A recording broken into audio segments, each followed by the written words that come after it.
Bismillahirrahmanirrahim. Assalamualaikum warahmatullahi wabarakatuh. Alhamdulillahirabbil alamin. Alhamdulillahil alamin. Islam alhamdulillah. Asyhadu an la ilaha illallah wa asyhadu anna Muhammadar Rasulullah. Allahumma shalli ala sayyidina Muhammad wa ala ali sayyidina Muhammad sallallahu alaihi wasallam. Ila hadratin Nabi Mustafa Rasulullah Muhammad sallallahu alaihi wasallam wa ala alihi wa dhurriyyatihi wa sahabatihi wa tabi'in wal ulama'i wal Jailani wal Rahim Yazid Masudi Mustafa wal Ma'ruf Takrim Hadis wal Mutarrif wal Ma'ruf wal Ma'ruf khususan itu yang di desa besar Kecamatan Majudan Allahumma firmanhu warhamhu wa'afihi wa'afihi wa'afihi A'udzu billahi minasyaitonir rajim. Bismillahirrahmanirrahim. Alhamdulillahi rabbil alamin arrahmanir rahim maliki yaumiddin. Iyyaka na'budu wa iyyaka nasta'in ihdinas siratal mustaqim. Shiratal ladzina an'amta 'alaihim ghairil maghdubi 'alaihim waladdallin. Rabbi qul wa mu'minina Alhamdulillah kurang sadayana biasa merukul mariun dina Masjid Baitul Hikmah. Ibu-ibu sehat sadayana. Alhamdulillah. Dompetnya sehat. Oh, kita bawa duit ya. Cerita. Badannya sehat, jiwanya sehat enggak? Nek jiwanya sehat, hatinya sehat enggak? Saat-saat penyakit hati mulai luntur ibu, mulai nyaho, mulai paham, insya Allah saat-saat yang malegen nges terpengaruh omongan jalma naon bae terpengaruh. Karena yang namanya dakwah, namanya hidup bermasyarakat, tetap ayat jalma yang hatinya luas ayat, no hatina sempit ayat. Hati manusia ada kebanyakan masih menyimpan bara api neraka. Kebanyakan manusia hatinya menyimpan bara api neraka. Ketika tidak dipadamkan dengan air teladannya surga, maka bara itu gampang terselomot. Gampang terselomot. Insya Allah ibu-ibu sudah mulai paham. Tidak akan lagi bara api neraka itu padam, menyala. Justru yang ada padam, diisi dengan air telaga surga yang menyejukkan, tidak pernah haus, selalu enak. Itulah jiwa-jiwa hati yang senantiasa adem ayem. Ketika dihadapkan dalam hidup masyarakat, ada beberapa orang yang mungkin hatinya masih sempit, harus kita balas dengan hati yang lebih luas. Karena tidak semua orang pandangannya itu sama. Kalau sudah tidak suka, kebaikan apapun pasti akan dipandang suatu keburukan. Kata-kata sebaik apapun pasti akan dipandang suatu kata-kata yang jelek. Karena hatinya masih panas. Hatena masih panas. Ibarat sate, ibu-ibu nyaho sate. Nyak sate bakare pakai naon? areng wis nyala aya karena lamun dikipasan beki nyala ke beki pak panas. Semisal bara api neraka baranya itu tidak dinyalakan, kalau dikipasi nyala enggak? Kalau nggak dikasih api, meskipun dikipasi terus nyala enggak? Enggak, karena baranya tidak diselomot api. Jadi orang teh kudu siga gitu. Meskipun dalam hati kita dibekali nafsu berupa bara sih naon sih Sundana? Itu loh yang kayu areng.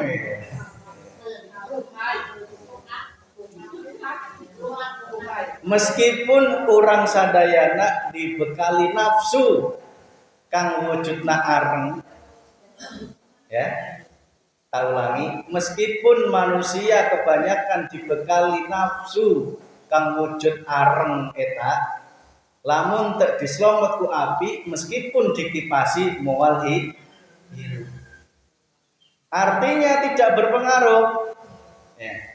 Omongan jalma naon wae, ya, ngaku goreng saha, orang teu ikut panas. Lamun orang ikut-ikut panas berarti areng urang keur hirup, dikipasin tambah hirup. Ya. Paham ya Bu ya? Lamun aya jalma di masyarakat kerjaannya ngipasan terus ya. Lamun cek gampangan teh ngongkoran. Kalau areng urang untuk hirup, ya, meskipun aya areng tetapi moal makin membara, tidak ikut-ikut panas. Itu.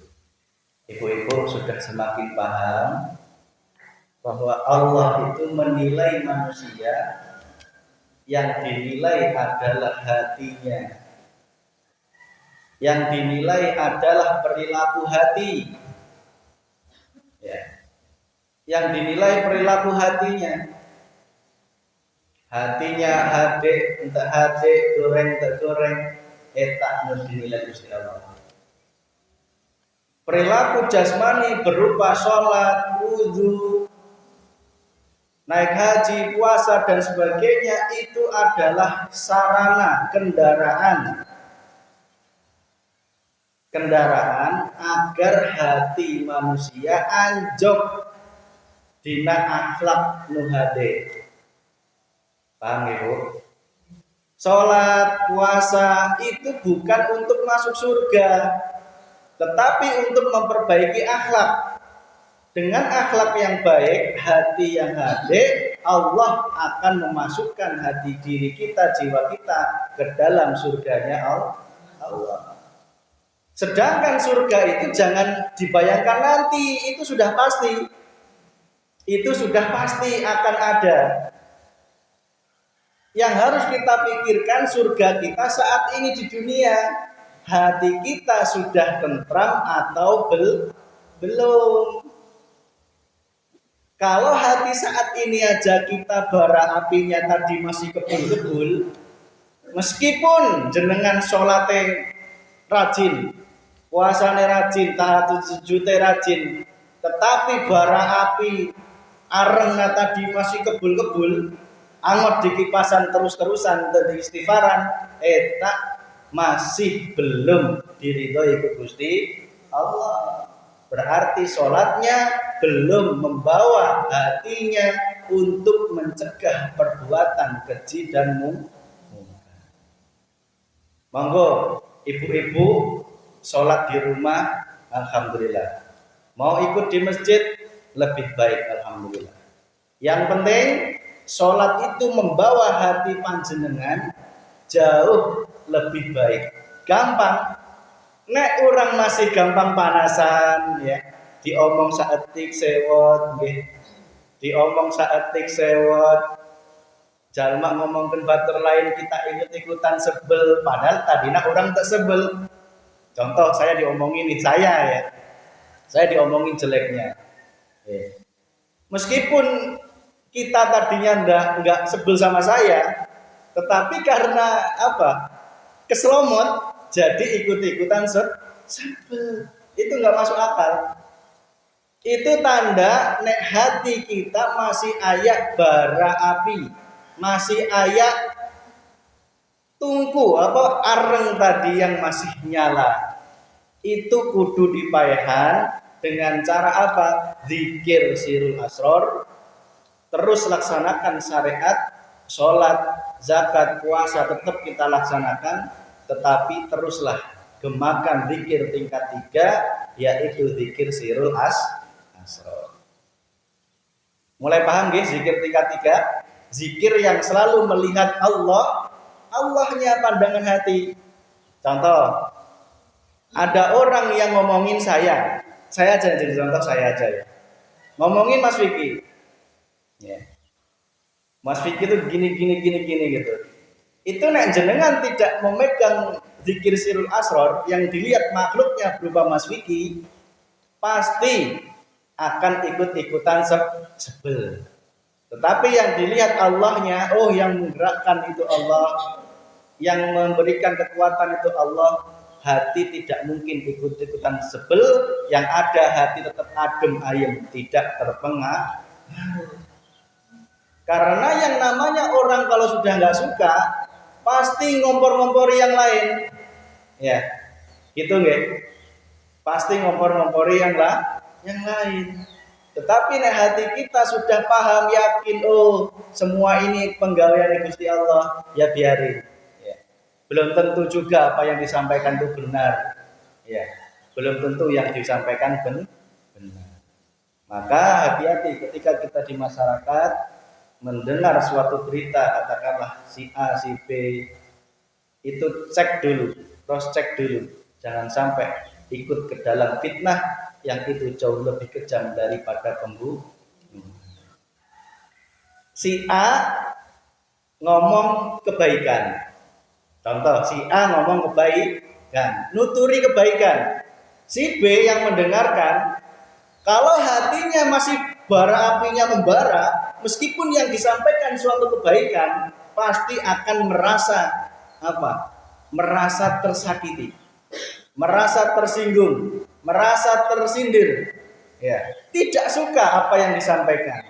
Padahal itu tanda dalam hatinya masih membara, yang namanya bara api itu masih membara. Padahal yang disampaikan suatu kebaikan. Jika hati panjenengan tidak membara suatu bara api, pasti menerima kebaikan yang disampaikan itu, pasti akan diterima. Tanda hati panjenengan sudah mulai baik, pertama adalah mulai menerima ilmu dinul haq yang diajarkan babakan hati. Nek membahas ilmu syariat, bab cara sholat, cara wudhu, cara puasa, itu tidak akan nyeri hati. Bener nggak Bu? Tapi nek ngaji kayak saya, kayak seperti ini kita, sudah saya sampaikan dari awal dulu, pasti berpeluang jenengan sakit hati, berpeluang tersindir, berpeluang merasa pojokkan. Itu suatu proses agar hati bisa diperbaiki. Yang namanya luka kalau dikasih betadin sakit enggak? Sakit. Tetapi lamun enggak di betadinin, kira-kira infeksi enggak? Infeksi. Maka proses sakit hati itu jangan nyerah. Jadikan itu tolak ukur, berarti luka hati saya, penyakit hati saya mau disembuhkan oleh Allah. Gitu. Awalnya memang bara api kita masih membara.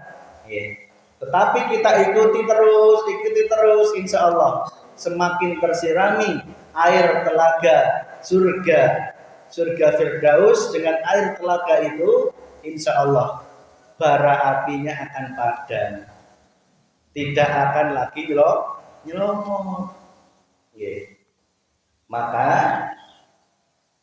kita Terus jangan sampai menyerah. Apapun yang digemakan oleh orang-orang yang hatinya masih bara apinya menyala, saya pesan kepada diri saya dan panjenengan semuanya. Jangan sampai ke slow. Yang namanya orang kadung nggak suka, itu pasti nggak suka terus. Kalau nggak dapat hidayah dari Gusti Allah, kebaikan yang dilakukan pasti komentarnya negatif. Itu tanda hatinya masih penuh dengan bara api neraka. Ibu-ibu, ini bulan apa Ayana? Nggak masuk Rajab kan? Esok ya, nanti maghrib kayaknya masuk Rajab ya, ya kan? Apa besok ya? Kalau nggak besok nanti ya, nanti maghrib. Yeah.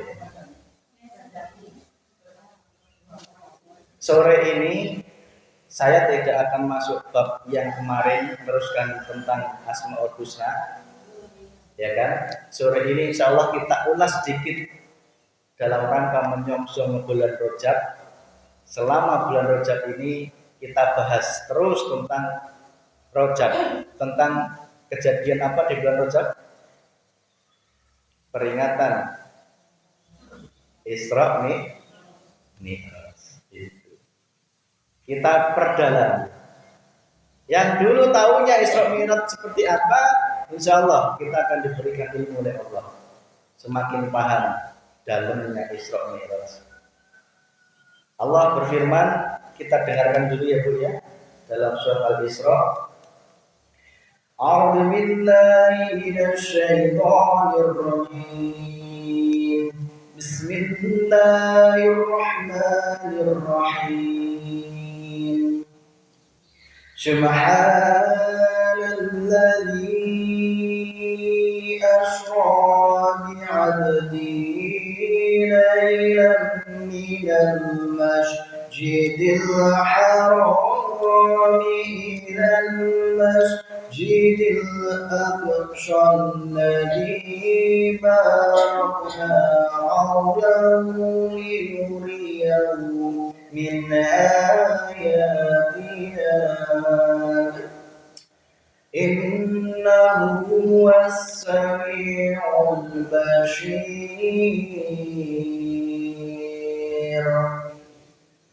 Subhanalladzi, yaitu subhana maha suci, alladzi Allah, alladzi zat hidup, asro nyaeta yang telah memperjalankan. Subhanalladzi asro, maha suci Allah yang telah memperjalankan. Asro Isra artinya diperjalankan. Yang memperjalankan saat Gusti Allah. Nek yang di sini disebut Subhanalladzi asra, maha suci Allah yang telah memperjalankan. Selama ini saya sering mengatakan, ibu-ibu datang di sini jalan sendiri apa dijalankan? Dijalankan. Ibu kalau ke sawah jalan sendiri apa dijalankan? Kalau jenengan sudah makrifat pasti mengatakan dijalankan. Nek jenengan masih bertahan di syariat pasti mengatakan aku yang berjalan. Padahal ayat ini jelas mengatakan subhanalladzi asra, maha suci Gusti Allah nyaeta nungges memperjalan. Berarti selama ini orang das Isra ya selalu diperjalankan oleh Gusti Allah. Cuman kita baru sadar. Ya. Kalau muncul masih akunya yang berjalan, di situ kita masih berada di zona yang masih menyekutukan Gusti Allah. Makanya kudu terus ngomong, yang menjalankan adalah Gusti Allah.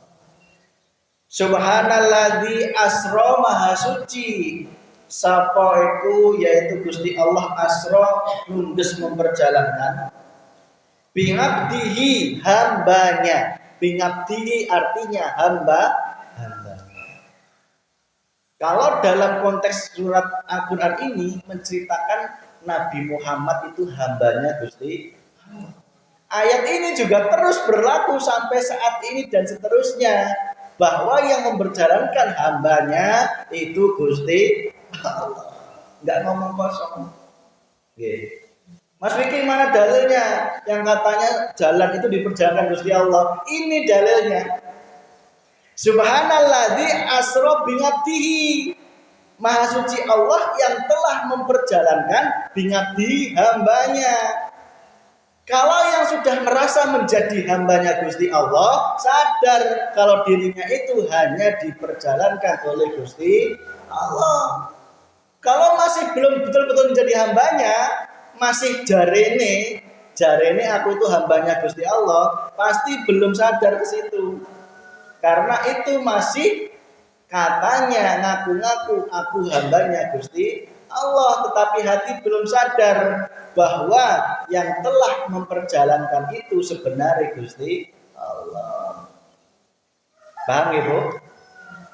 Sing memperjalankan Nabi Muhammad Isra itu siapa? Gusti Allah juga. Sama. Karena Nabi Muhammad juga hambanya Gusti Allah, manusia yang sempurna. Sama Nabi Muhammad juga diperjalankan oleh Allah. Lailam minal Masjidil Haram. Lailam nyaeta pada malam hari, dina penting, minal Masjidil Haram, dari Masjidil Haram. Masjidil Haram itu lamun sekarang itu di Mekah sana itu. Yang dijadikan sekarang Ka'bah itu yang namanya Masjidil Haram. Nanti kita bahas syariatnya gimana, makrifatnya juga gimana. Nabi Muhammad diperjalankan pada malam itu dari Masjidil Haram, ya, ilal Masjidil Aqsa, kepada Masjidil Aqsa. Jaraknya kalau Aqsa itu di daerah Palestina, ya, yang sekarang jadi rebutan antara Yahudi Israel dengan umat Palestina. Itu namanya Masjidil Aqsa. Jaraknya kalau nggak salah kurang lebih 350 km. Kalau nggak salah, atau nggak 350.000 km. Mungkin seperti dari Jawa Timur ke Jawa Tengah jaraknya. Itu dalam waktu singkat semalam. Ini kita bicara cerita dulu, syariat dulu, Nabi Muhammad diperjalankan dari Masjidil Aqsa, Masjidil Haram ilal Masjidil Aqsa dalam waktu semalam Itu belum cukup, masih naik lagi dari Masjidil Aqsa sampai naik ke Sidratul Muntaha. Masih ingat urut-urutannya gimana? Langit sab 1 terdiri dari matahari yang dikelilingi oleh bumi, paham nggih? Matahari bulat ya, dikelilingi oleh bumi dari keliling matahari, Bu, bertasbih kepada Allah. Bumi dikelilingi oleh bulan. Bumi dan bulan sama-sama mengelilingi matahari, dan juga beberapa planet lain yang jumlahnya 9 planet, itu namanya galaksi Bima Sakti. Satu matahari dengan beberapa planet arane galaksi, tetapi di sini namanya galaksi Bima Sakti. Orang cicingna dina bumi nuletik eta dibandingkan matahari, bumi itu cuma secuil kacang hijau dibandingkan dengan satu bulatan bola yang ditendang anak-anak itu. Jadi nek bumi dicemplungkan matahari ya habis. Nggih. Mau sombong nggih? Enggak ada ya. Enggak ada yang kita sombongkan nggih. Harta yang kita banggakan, kepandaian, tahta itu enggak ada. Dibandingkan matahari saja tidak bisa dibanding, apalagi dibandingkan dengan Gusti Allah. Itu namanya langit tingkat 1. Dari Masjidil Aqsa yang di bumi tadi, Nabi Muhammad naik ya jasadnya, ya fisiknya, dan juga ruhnya. Sak sendal-sendale ikut naik. Itu fakta, tidak diragukan lagi. Kalau ada orang bertanya, Mas Vicky, Isra Mi'rajnya Nabi Muhammad itu cuman di dalam hati, apa sak fisik, sak nyawane, sak sendal-sendale naik ke Sidratul Muntaha? Dijawab semuanya ikut. Hanya dalam waktu satu malam nggak nyampe. Dimulainya dari jam dini hari sepertiga malam itu. Kalau dinilai mungkin cuma sejam dari Sidratul Masjidil Aqsa, Masjidil Haram ke Masjidil Aqsa. Ya, di Masjidil Aqsa sebelum naik itu bersolat jamaah dengan semua nabi dan rasul yang sudah wafat. Mas Vicky, kok bisa jamaah? Ya, padahal nabi dan rasul kan sudah meninggal, ya kan? Ya, kok bisa jamaah? Nah itu, ini sebenarnya adalah suatu mukjizat yang diberikan oleh Allah. Yang namanya ruhnya orang-orang yang soleh itu tidak dipenjara. Nah orang-orang kayak kita ini kalau sudah meninggal ya sudah di alam kubur. Nah ada pengujian saben malam Jumat. Oke, ayam dah. Jalma kubur balik ke imah itu ayam dah. Pernah ngadengnya ya? Minta sangu ya, minta makanan ya. Ya. Itu sejatinya tidak seperti itu. Itu mengajarkan. Artinya jalma kubur itu balik ke imah itu sebenarnya sanepan. Ngingetin anak putune kon kirim doa. Almarhum-almarhumah tetap berada di alam kubur, di sana mendapatkan dua hal. Kalau enggak nikmat kubur ya siksa kubur. Itu akidah kita. Kecuali orang-orang yang khusus seperti Nabi, kalau di sana dapat nikmat kubur, ya itu boleh. Di nama Allah dapat hak khusus. Maka nggak heran ketika Nabi Muhammad sebelum naik ke Sidratul Muntaha di Masjidil Aqsa itu masih bisa berjamaah dengan para nabi dan rasul sebelum Rasulullah Muhammad Shallallahu Alaihi Wasallam. Ibu-ibu sekali lagi ya, kalau sudah meninggal, ruh kita ini itu masuk ke alam beda dengan di dunia, yaitu masuk alam kubur. Tempatnya bukan di kuburan, bukan. Tempatnya bukan di kuburan, bukan. Yang ngicingan kuburan itu sama Mas Vicky, ya bangsa jin bisa yang sekitar situ. Manusia itu kan memiliki khodam masing-masing, jin khorin. Saya ini memiliki jin khorin, Bu. Jenengan juga memiliki jin khorin, ya. Jin khorin itu yang dikasihkan oleh Allah dampingi menggoda manusia dari zaman lahir sampai dengan wafat. Itu namanya jin khorin. Jin khorin itu tahu persis kebiasaan jenengan. Kebiasaan Mas Vicky senengane main bola, senengane katakanlah mangan nasi padang katakanlah. Paham betul.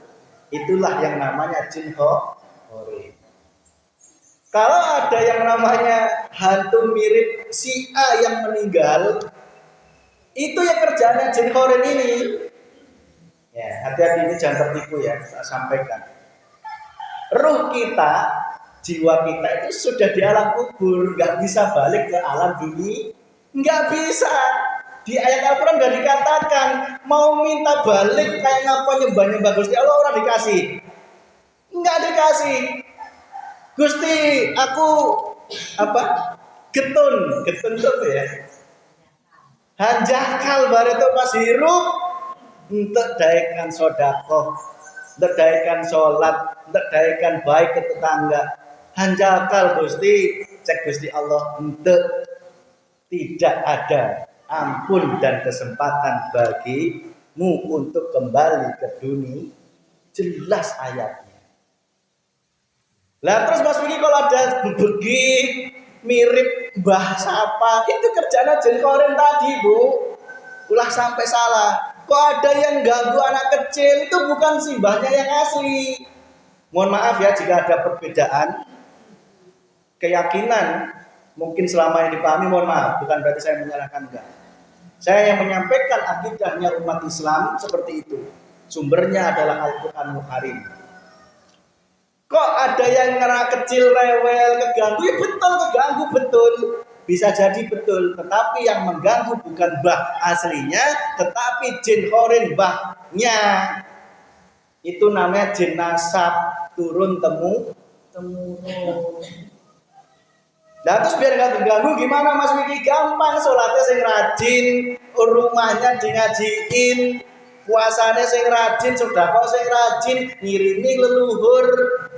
Ya.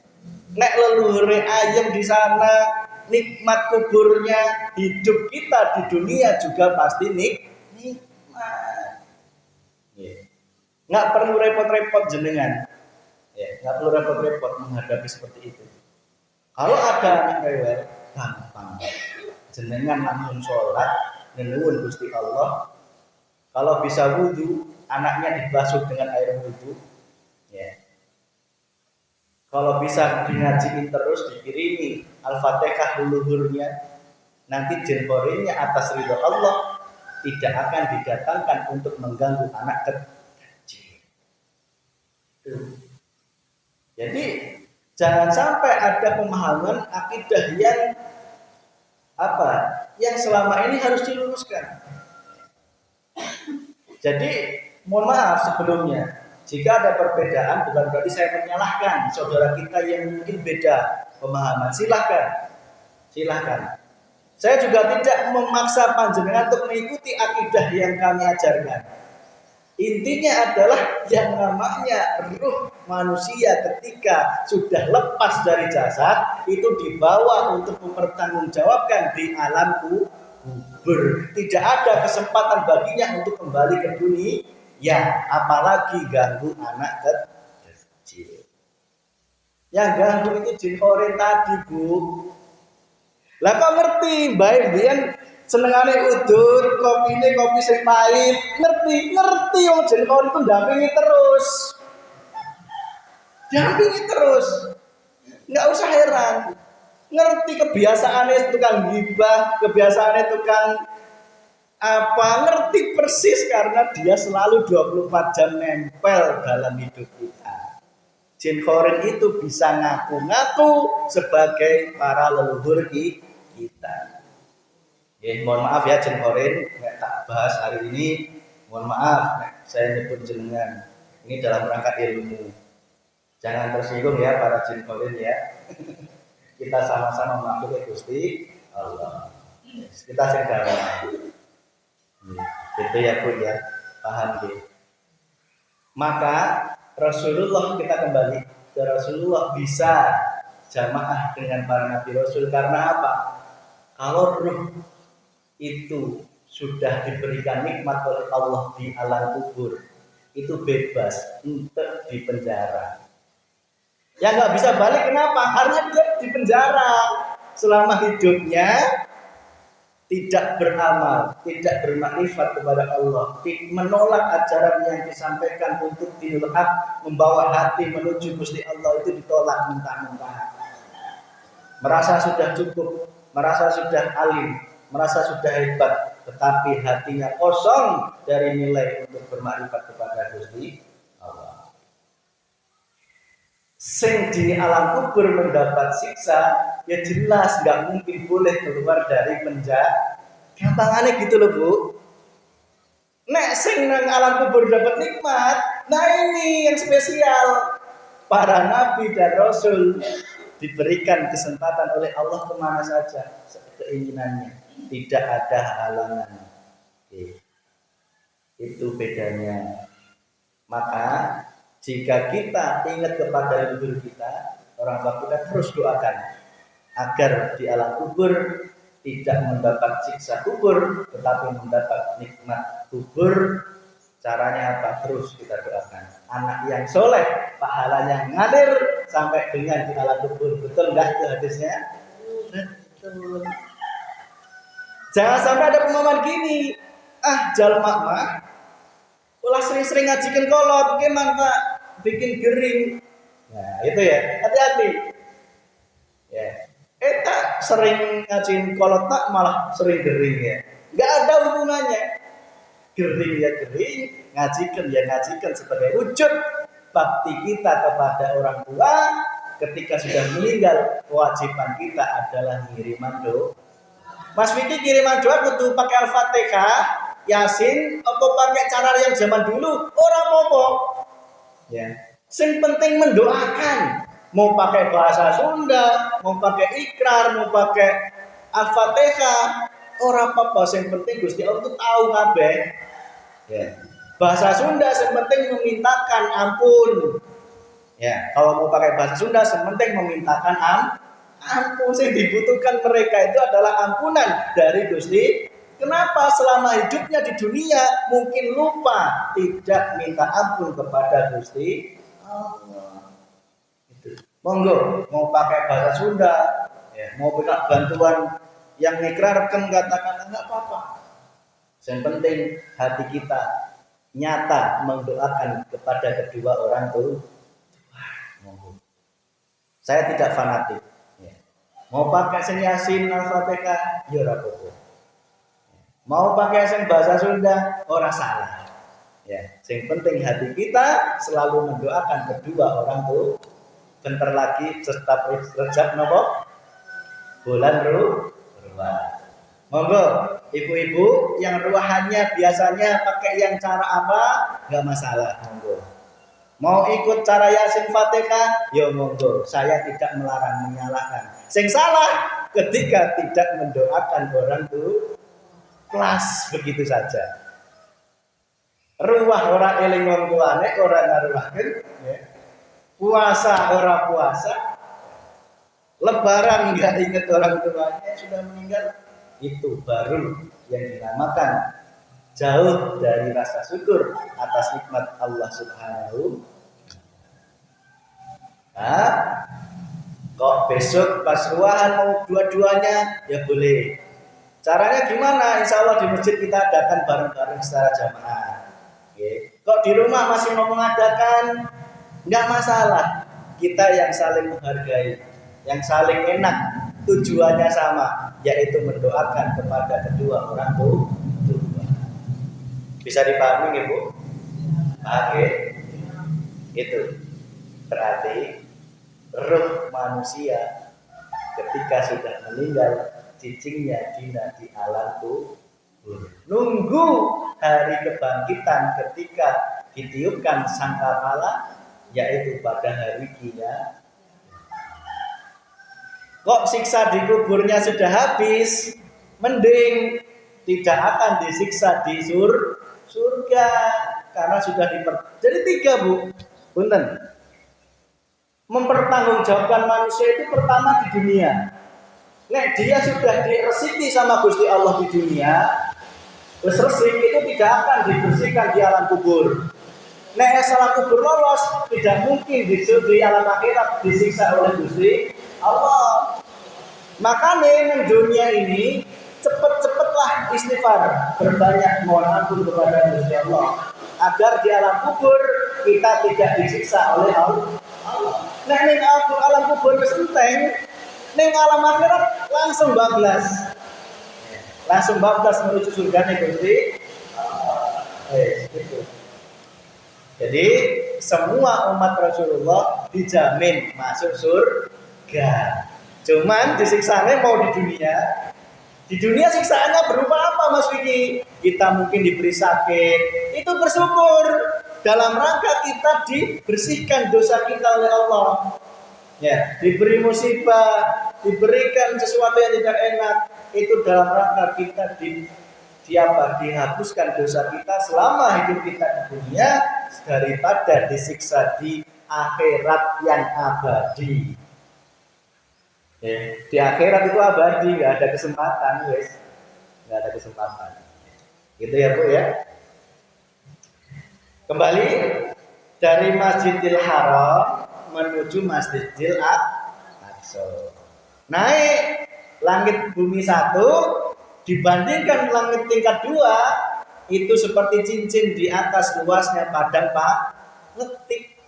Bumi ini seletik, ternyata langit tingkat 2 luasnya itu seperti gurun pasir. Kita hanya langit cap 1 hanya satu biji cincin yang ditaruh di luasnya padang pasir. 3, 4, 5, 6, 7 itu luasnya, bayangkan. Kita tidak bisa bayangkan ya. Subhanallah, itulah maha suci bagi Allah yang telah menciptakan, merawat, memelihara, merusak. Allah semua yang berperan. Manusia tidak ada peran apapun. Ya, itu semua adalah afal atau perannya Gusti Allah. Langit 7, kemudian Sidratul Muntaha. Nah, di Sidratul Muntaha inilah Rasulullah berjumpa dengan Allah. Nah, nek ditatakan berjumpa dengan Allah, jangan dibayangkan Rasulullah itu tatap-tatapan. Oke? Bertatap muka, jangan. Tidak bisa seperti itu. Ya. Di sana Rasulullah bertemunya Allah bagaimana? Ya, tidak bisa kita bayangkan. Tidak bisa kita bayangkan. Ya. Indahnya seperti apa, rasanya seperti apa, tidak bisa kita bayangkan. Ya, sungguh luar biasa baginda kita. Itu bukti bahwa Rasulullah sudah bermakrifat, berjumpa langsung dengan Gusti Allah. Gimana? Ibu-ibu ada apa? Ada duduk ya? Ada apa? Ada anak-anak? Gak apa-apa. Paham ya? Secara syariatnya ceritanya gitu ya. Di langit 1 Nabi Rasulullah bertemu Nabi Adam. 2 Nabi siapa? 3 siapa? 4 siapa? Saya lupa. Di langit 7 ketemu Nabi Ibrahim.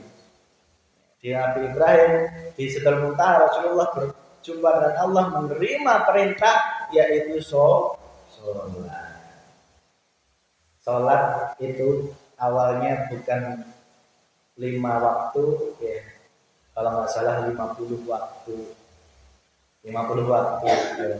Kita 50 waktu sholat kerjanya gimana gitu ya.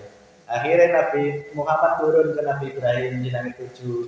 Jangan minta kompensasi 5 saja. Akhirnya sama Gusti Allah disetujui cuman 5 waktu.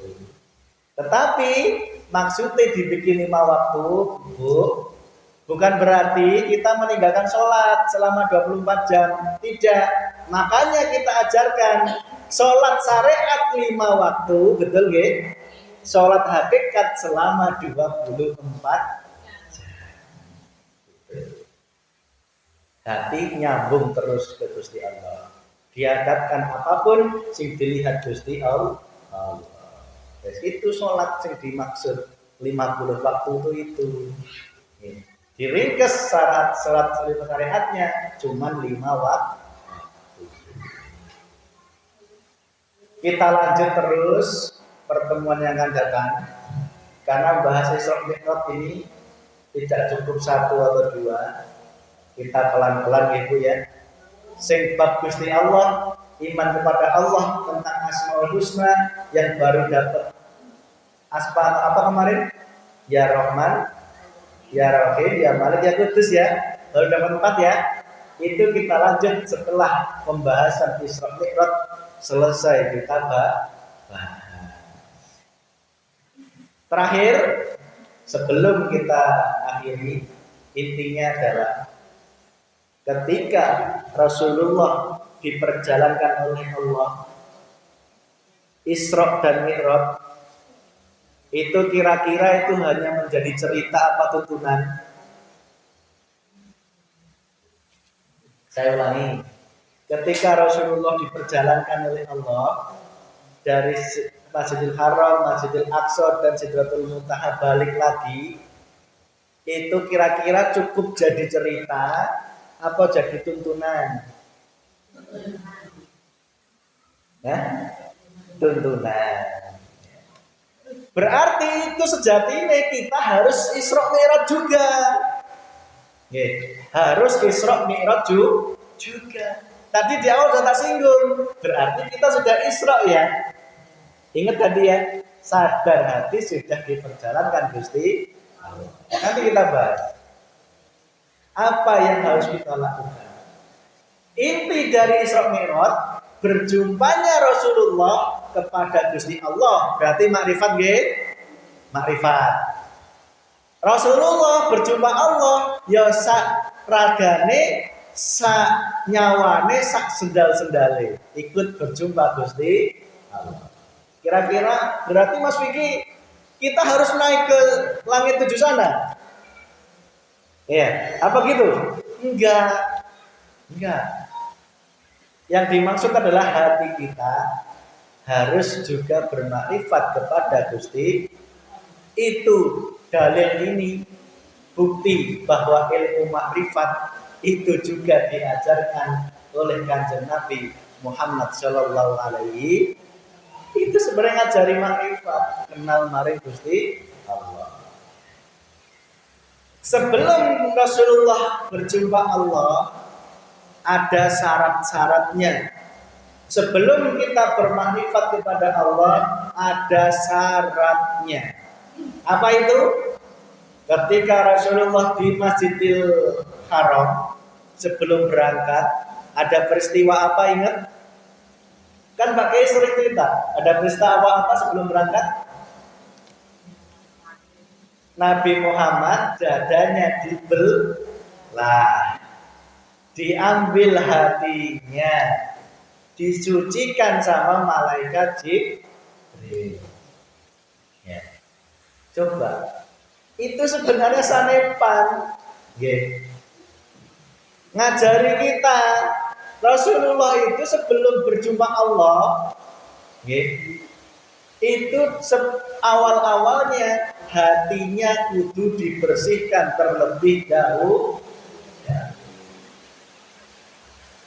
Kalau hati bersih, pasti akan diperjalankan. Sadar kalau diperjalankan.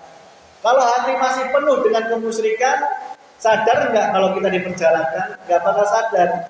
Yang adalah akunya yang berjalan, betul nggih? Nah, hati jenengan sudah mulai bersih, mulai muncul, oh ini yang berjalan Gusti Allah, ini yang makan Gusti Allah. Semua perbuatannya Gusti Allah. Lantas, kalau Rasulullah hatinya dibersihkan oleh malaikat Jibril dengan air Zam-Zam, ya. Maksudnya itu apa? Hati kita juga harus dibersihkan dengan air Zam-Zam berupa ilmu. Air Zam-Zam artinya ilmu.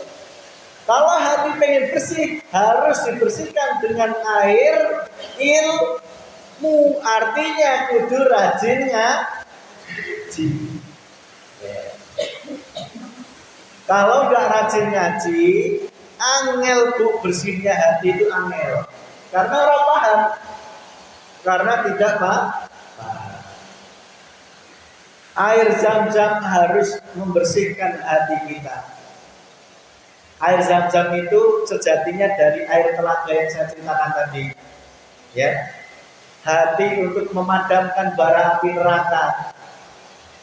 Gak mungkin orang bisa bermanfaat kepada Gusti Allah kalau hatinya masih sering emosi. Hatinya masih sering dendam. Gak mungkin ketemu Gusti Allah. Orang mungkin bertauhid meskipun ngakunya aku orang yang bertauhid, kok masih emosian, sewot, dendam, iri, dengki, nanti pelit, nanti bu, nanti, ngoret, kodok ngoret, nanti, kikir mau kikil, akeh ya bu ya, kekotoran hati akeh ya, termasuk cinta terhadap dunia, terhadap harta tahta itu juga masuk ke dalam kekotoran hati. Itu harus dibersihkan dulu. Bersihnya apa? Dengan cara ilmu, dengan cara berzikir terus, zikir sirul asron, zikir tingkat 3. Nanti nanya ke bapaknya, Pak, zikir sirul asron itu apa? Saya kali nanya ya. Nanti kayak bapaknya belum ngerti diajari. Zikir sirul gini Pak, kita harus gini-gini. Zikir tingkat 3. Zikir tingkat 1 berupa jahar atau di suara. Nah, itu biasanya baru belajar awal-awal, munculnya baru di mulut. Zikir tingkat 2, zikir yang di batin. Itu sudah baik, tetapi belum bisa nyampe mutlak kepada Gusti Allah. Hatinya masih tercampuri kotoran. Zikir tingkat 3, zikir sing wis ora muni untuk ngomong, untuk batin, tetapi hati selalu melihat Gusti Allah. Dalam apapun yang dihadapkan oleh Allah, hujan datang, pulang nggak bawa payung, hati tetap melihat Gusti Allah. Kau terpaksa pulang hujan-hujanan, tetap hati melihat Gusti Allah. Hati ini orang Rasulullah, orang maidu ke hujan, tidak ngaku goreng ke hujan, karena yang dilihat Allah. Berarti ibu-ibu bawa payung enggak? Enggak. Berarti suruh praktek. Masih melihat Allahnya atau melihat hujannya? Nek sing rodok sabar nunggu terang. Ya Bu ya. Nek sing ora sabar ya silahkan udah. Sing penting hati ikhlas, insya Allah tidak bikin sakit meriah. Nek nggak percaya, ibu-ibu, hujan itu makhluk, bener nggak? Hujan makhluk bukan? Coba makhluk di ngaku goreng kira-kira sebel nggak? Kalau nggak percaya, ibu-ibu hujan-hujanan, tapi sing gedumel karo hujan, pasti habis itu meriang. Nek nggak percaya buktiin. Kalau nggak ngedumel, insya Allah nggak akan meriang. Karena hati kita ikhlas menerima. Tapi kalau kita dibekali akal oleh Allah, nunggu hujan terang itu lebih baik. Kok belum terang-terang terpaksa harus lewat, yang penting ikhlas. Jangan mencela makhluk Allah berupa hujan. Ayah nu hajakan, ayah nu can kondangan, urang. Padahal rencana nanti tas bisa. Iya ayana hujan. Wes ya. Itu. Gusti Allah paling hebat ya Bu ya, membuat permainan ya. Wes, gak usah sedih. Hujan turun gak usah sedih. Ya. Hujan turun gak usah sedih. Ya. Yang penting tidak ada angin. Besok lagi ibu-ibu, kalau ada hujan turun, ada angin, tolong selalu berdoa kepada Gusti. Mendoa, ya Allah berilah hujan yang barokah, angin yang barokah. Terus gitu terus. Ya Allah berilah hujan yang barokah, ya Allah, hujan yang barokah, ya Allah. Gitu terus, diulang-ulang terus doanya. Diulang-ulang terus doanya sampai dengan hujannya reda. Ya Allah berilah hujan yang barokah. Ya Allah berilah hujan barokah. Nek ngomong bahasa Arab angel, pakai bahasa Sundana kumaha? Ya Allah minta hujan mubarak. Ya Allah minta hujan mubarak. Itu diulang-ulang sampai Allah mengamankan wilayah benar ini tidak terkena bencana. Terus yang kedua, Mas Vicky, saya sudah berdoa pas hujan. Ya Allah, berilah hujan yang terang. Berilah hujan yang terang agar saya bisa pulang ke rumah nggak kehujanan gitu ya. Wes berdoa gitu nggak dikabulkan sama Gusti Allah. Kira-kira Gresula apa enggak? Sekali lagi tak tanya. Ya Allah, saya minta hujannya berhenti agar saya bisa pulang ke rumah gak kehujanan. Wes minta berdoa gitu enggak dikabulkan oleh Allah. Tetep wae hujan. Kira-kira hati gedumel apa enggak? Hati gedumel apa enggak?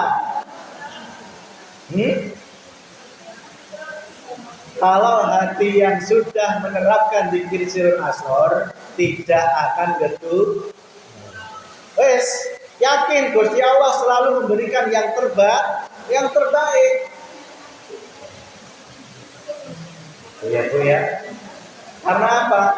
Doa yang kita laksanakan itu tidak semuanya dikabulkan oleh Allah berupa apa yang kita minta, tetapi mungkin diwujudkan pada yang lain. Hujan tetap hujan. Terus minta hujan, tidak hujan, ternyata tetap hujan. Allah memberikan yang terbaik itu sudah. Mungkin kalau dibikin terang, kita buru-buru pulang, di jalan kepleset, jatuh, na'udzubillah ini. Dibikin hujan, tetap hujan. Akhirnya kita nggak jadi pergi. Cici, sampai nungguan hujannya roh. Itu artinya Gusti Allah nunyaho nun terbaik. Orang lain terpaham orangnya. Karena orang terpaham lebih baik berpikiran baik wahai Gusti Allah. Oh, meskipun tetap hujan, tetap terang-terang, ini sudah yang paling terbaik diberikan oleh Gusti. Kayak itu kemarin di Sadahayu. Hajatan dari pagi sampai malam hujan terus. Ternyata apa itu yang terbaik? Sengkodangan jadi karunia. Ya karunia akhirnya yang tadinya mau ngasih selawe jadi ngasih set. Akhirnya menangnya jenuh duitnya. Betul itu. Heran itu. Subhanallah. Bener. Saya ini dikabari heran. Hujan tapi menangnya jenuh. Lamun jalma umumna katakanlah menangna 40 30 itu menangna swidak kok. Heran itu saya juga gitu. Sing duwe aja heran. Ya Allah itu. Itulah rahasia Allah itu jauh lebih tahu. Kalau kita tetap berhusnudzon, berprasangka baik, insya Allah Allah memberikan yang terbaik diberikan oleh Allah Subhanahu wa taala. Itu ya Bu ya. Isra Mi'raj pada kesempatan awal ini baru masalah pembukaan. Besok lebih dalam lagi diikuti, insya Allah paham. Isra Mi'raj tidak akan menjadi cerita unggul, tetapi ayatnya hok jerona perintah naon kudu urang sareng-sareng dilaksana. Itu ya Bu ya. Karena sudah jam 5:04, pengajian kita hentikan.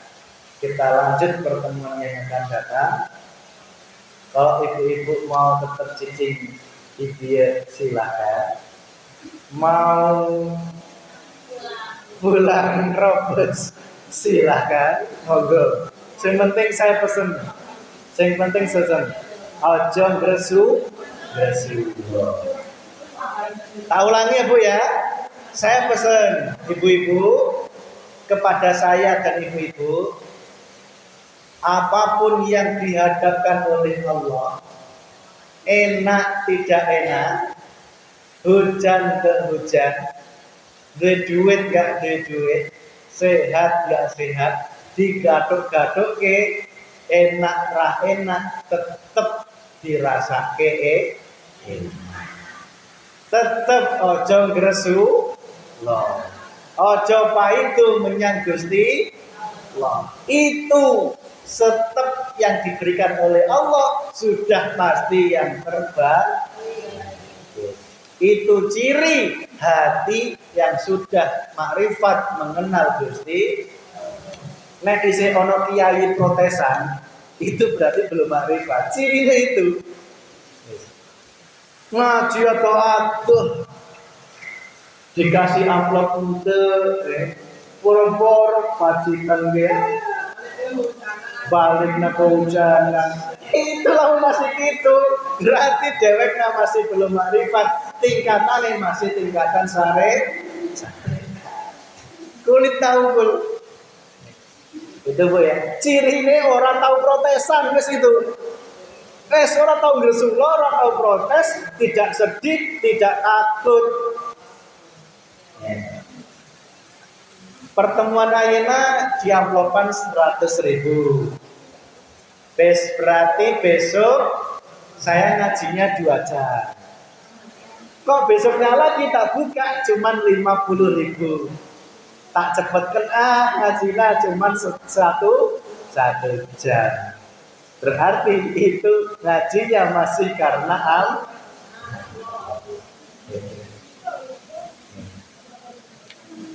harusnya kiai besar, ulama besar yang kita undang, nek dia anjok nampak amplop boleh halal. Tapi alangkah baiknya dicopot, nggak usah dilihat nyopotnya seberapa, nitip ke Pak Panitia, Pak Imam, nitip ini untuk kalau nggak pembangunan masjid, monggo untuk ke anak yatim, fakir miskin. Ayah anda gitu? Jangan ngelakon ya. Jangan ngalah. Jangan dulu. Terus ngundang baik bisa dayu di bener. Ya sekarang mumpuni kemarin nyontohan sekenceng gitu ya. Itu mumpuni lumayan tak? Terus nyontohan kemarinnya. Sebelumnya jangan mungkin malah sopirnya untuk dibereng gitu ya. Untuk dibereng. Dewek nang hitung amplop nang menang seberapa, sopirnya ngandel buku untuk dibereng. Itu ya Bu ya. Monggo diamalkan zikir sirul asrornya. Syaratnya orang Rasulullah, orang protes, penak kepenak digaduk-gaduk nih dirasake penak. Ulangi Ibu. Penak ora penak digaduk-gaduk ke dirasake penak.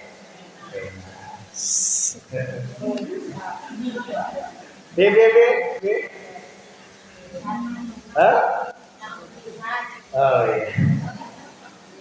Penak ra penak digaduk-gaduk ke dirasake penak.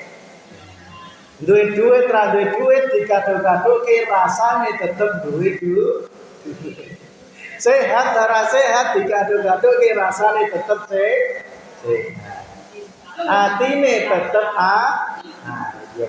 ora bakal protes Gusti Allah. Enak gitu. Enak. Okay. Jadi jalma semakin entar protes kesahawai itu Bu ya. Ingat ya, penak rapena digaduk-gaduk ke dirasake tetep monggo dipraktek ini.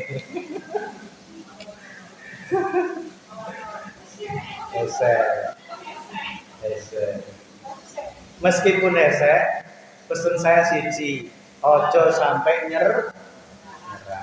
Ojo dijadikan beban, pasrah ke wae nyang Gusti Allah. Mas Vicky, saya kok masih protes. Ora apa-apa, dinikmati wae. Sing gawe jenengan tetep protes iku ya Gusti Allah. Dinikmati wae. Wes. Mas Vicky, aku udah berusaha enggak gergusulo. Kok tetep gergusulo? Wes dinikmati wae. Sing gawe jenengan gergusulo iku ya tetep Gusti. Wes ora usah jadi beban, ojo nyerah.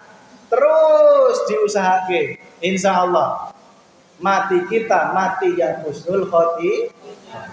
Itu caranya gitu. Itu Bu ya. Paham ya? Pelan-pelan kita latih, hati kita lebih baik, perilaku kita juga lebih baik. Kita berdoa, Rabbana atina fid dunya hasanah wa fil akhirati hasanah wa qina adzabannar. Walhamdulillahi rabbil alamin. Syukur.